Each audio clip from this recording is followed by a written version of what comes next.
April 4th, 2020. Oh, sorry, I'm indoors. Alone again, naturally, so I guess I can take this thing off. There, that's better. When the coronavirus pandemic began, President Donald J. Trump had tested ignorance positive. Since then, he has developed full-blown stupidity. As you know, on Friday, the Centers for Disease Control and Prevention recommended that everyone wear a mask in public. Also on Friday, the leader of the free world said he would ignore the CDC recommendation. I just don't want to be somehow sitting in the Oval Office behind that beautiful Resolute desk, the great Resolute desk. I think wearing a face mask as I greet presidents, prime ministers, dictators, kings, queens, I don't know. Somehow, I don't see it for myself. Never mind the fact that no one is being asked to don a mask, so to speak, in the comfort of their own home. Isn't it nice to know that the awful in the Oval is meeting visitors from foreign lands while the rest of us #stay the fuck away from each other? Yeah, nothing says we're all in this together quite like remaining petulant during a crisis. So maybe we should all show solidarity by donning a Donnie mask our own selves. See link below. Also this week, California Congressman and ever-Trumper Devin Nunes criticized the decision of many local school boards to close their schools.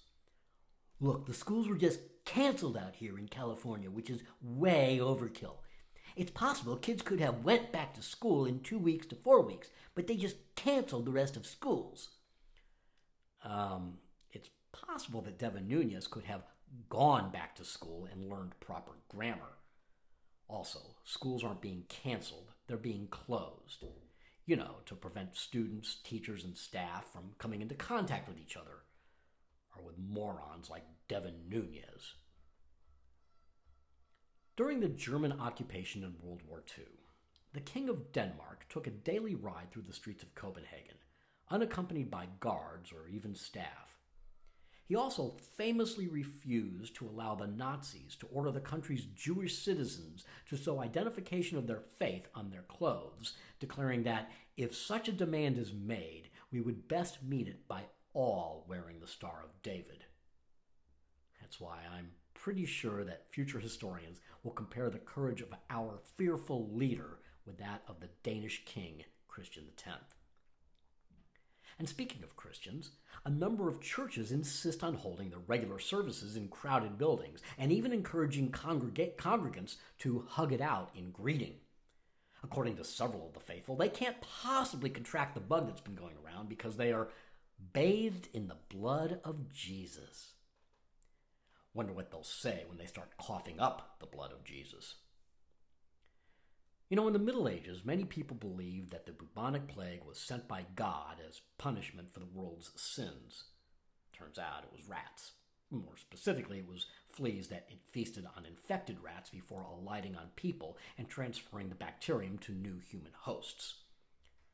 Nevertheless, groups of flagellants roamed from town to town, whipping their own selves to demonstrate society's penitence.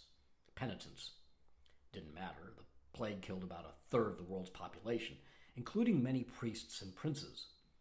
And while a good many rulers and men of the cloth cloistered themselves in their castles and monasteries, others bravely ministered to their sick and dying brethren, often contracting the disease themselves, just like known germaphobe Donald Trump would. In fact, this mask, which I bought in Venice during Fasching, bears a striking resemblance to the masks worn by medieval doctors. I guess if it survived the Black Death, it'll protect me during the current outbreak. Well, that and going to church, because only the sinners among us will be stricken. Duh.